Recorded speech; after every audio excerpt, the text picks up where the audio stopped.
recently brought under our roof. "You're getting a dose of sense, fool," Nana Mama snapped. "Nana, this morning when I got that jingle from Father Harris, he told me that you were the one who suggested he call me to help catch the poor box thief," I said. "Which I did." "Father Harris said that?" Nana asked. "He did. He said that he hated to pester me on Christmas Eve, but you told him it would be no bother.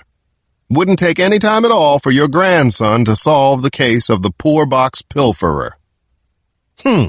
She said, shaking her head. "Imagine a priest making up something like that. Father Harris, of all people. Then again, you never know." She reached in a box, turned to Ava. "Here you go, sweet thing. Put this porcelain baby Jesus on a low branch, so if it falls, it doesn't fall far." "So you're saying that Father Harris lied to me on Christmas Eve, Nana?" She scowled, squinted at me. "I'm saying it's a pitiful state of the world when a man can't be with his family on Christmas Eve. Even a high and mighty homicide detective such as yourself needs to be home with his loved ones the night before Jesus' birthday." Everyone was chuckling at Nana giving me such a hard time. I was holding back a smile myself. So was she. "Kinda sucks Ali's not here," Janny said, speaking of my 6-year-old son. "It does," I replied. "But his mom celebrates Christmas too." Bree said, "I'll be right back," and left the room. I had to admit that the tree looked pretty great against the snowy picture window. Then Bree reappeared with a big glass bowl of homemade eggnog, another Christmas Eve tradition in our house. The eggnog had big globs of nutmeg-sprinkled real whipped cream in it, so rich and sweet. Each cupful would probably register a couple thousand calories. She set the bowl beside a plate of shortbread cookies that also probably registered a couple thousand calories each. But hey, it was the Christmas season. I helped myself to 2 rounds of both. Damon got a Christmas music station up on Pandora, whatever that was, and old Nat King Cole was crooning that all our troubles would soon be out of sight. Even though Nana wouldn't let up about me working on Christmas Eve, it was looking like it'd be a warm, wonderful night. When the song switched to Mariah Carey's All I Want for Christmas Is You, Janny and Ava and Bree started dancing. Damon began telling me about an incredible true story he was reading at school, about Teddy Roosevelt going up the Amazon River with his son. Then my cell phone rang. Not even Mariah's transcendent voice could stop that sound from sucking the joy right out of the room. I hung my head, avoided eye contact, went into the hall, and answered. It was Deputy Chief of Police Alan Chivers. "Am I interrupting Christmas Eve?" "Yep," I said. "Hate doing this, Alex, but we've got a bad one. The kind of thing that only you seem able to handle." I listened another full minute, leaning my head against the wall, knowing just how silent the house had gone. "Okay," I said. "I'll get there." I clicked off, went back. Nana rolled her eyes. The kids looked away from me with "here we go again" expressions on their faces. Bree shook her head and said, "Well, there it is, then. Merry Christmas, Alex Cross." Chapter 2. As I drove through the almost deserted D.C. streets, the snow that had looked so beautiful an hour ago now seemed downright ugly. It was depressing to leave my house and family, and I didn't blame them for being angry and upset with me. Hell, I was angry and upset with me, and with my job. God damn it, I thought. There was only one person in the world who should work on Christmas Eve, and he wore a goofy red suit and drank way too much fattening eggnog topped with nutmeg and real whipped cream. Damn it. And damn Santa, too.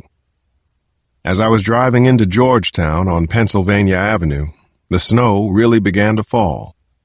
A bus in front of me hit the brakes in a half-inch of slush. I skidded and almost rear-ended it. Goddamn D.C. Public Works folks were home with their families. Let the plows wait, right?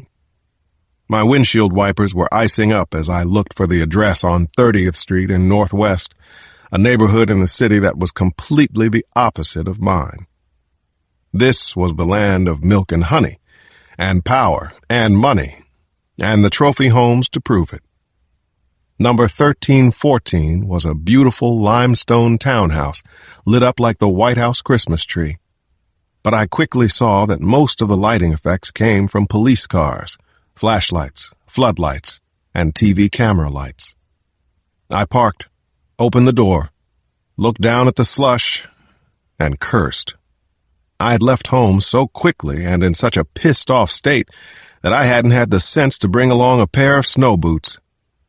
As I slogged toward the crime scene tape, my ankles got cold, and little chunks of ice and wet snow wormed their way into my shoes. I showed my badge to the patrolman working the barrier, ducked the tape, and started toward the two MPD vans parked on the front lawn of a Georgian brick mansion across the street. A car door on my side of the street opened. A middle-aged man in a green ski parka and a red ski hat got out and walked right up to me. He pulled off his gloves and held out a puffy red hand. "You're Alex Cross, aren't you?" he said. I thought I knew most cops in D.C., but this one with the sea of freckles and bits of wavy red hair sneaking out from under his ski hat was new to me. "I am," I said, shaking his hand. "Detective Tom McGoey. 6 whole days with the MPD. Originally from Staten Island."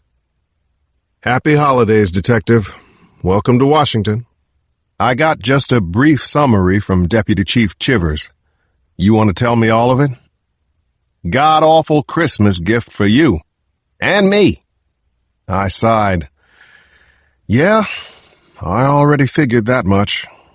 Let's hear the gory details." Chapter 3. We got in his car, and McGoey turned the heater on high and fleshed out the story for me. I soon realized that it clearly was a god-awful situation, one with the potential to turn into a full-scale tragedy. The beautiful townhouse used to belong to Henry Fowler, a top-flight attorney who'd fallen on hard times. Fowler's ex-wife, Diana, now owned the home and lived there with her new husband, Dr. Barry Nicholson, and her 3 children, 11-year-old twins Jeremy and Chloe, and 6-year-old son Trey.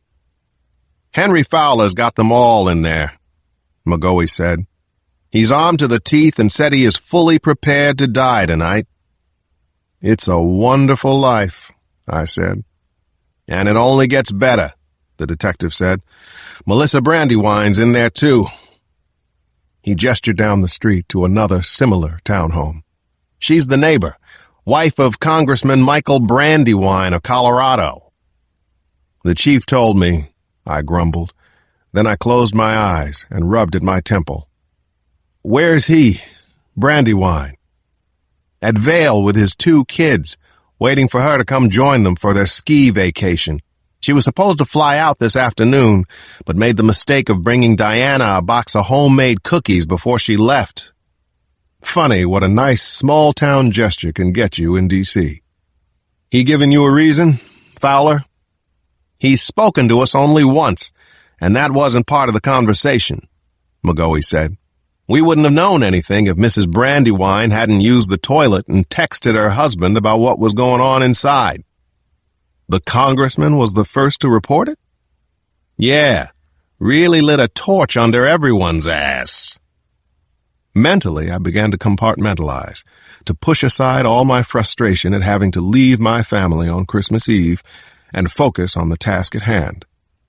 "Tell me about Fowler, his divorce, whatever I should know." "Headquarters isn't exactly loaded up with personnel tonight, so we're still waiting on most of the background check. But we know the Fowlers divorced 2 years ago. She filed, found the new hubby within 2 months, or maybe before, and moved on. Fowler, not so much, evidently. Any idea what Fowler's got for weapons? Oh, yeah, McGoey said, going to his notebook. He gave us the breakdown the one time he picked up the phone. Fowler claimed to have 2 Glock 19s. The Glock 19 is the standard-issue service weapon of the MPD, which means I carry a 19. The good thing about a 19 is that it holds 19 rounds. The bad thing about a 19 is that it holds 19 rounds. Fowler said he also had 2 12-gauge pump shotguns, 2 AR-15 rifles, and multiple magazines and boxes of ammunition for each weapon. 2 of everything. What was that all about? I wrote it all in my notebook, jotted down long lead time, and drew an arrow to the list. That everything? I asked. Far as we know. Well, except for the peanut butter and jelly sandwiches. I frowned and said, didn't know PB&Js were deadly weapons. Only to someone like Fowler's youngest kid, McGoey said. Peanut allergy. 1 bite and he'll have about 10 minutes to live. Chapter 4. An in-family hostage situation is, in my opinion, the hands-down, no-argument, worst kind of situation any police officer will ever face. I learned this a long time ago, when I was 14 to be exact. A freebaser named Willie Gonzalez took his family hostage down the street from where Nanamama and I were living.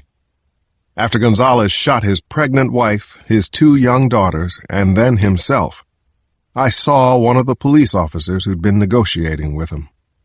The poor cop was sitting in his car crying and drinking from an open pint of Jack Daniels. I've had the misfortune to be part of a dozen or so of these kinds of details in my career. A few times as lead negotiator, more often as a psychological consultant. There's a broad spectrum of things that can happen when you're a cop.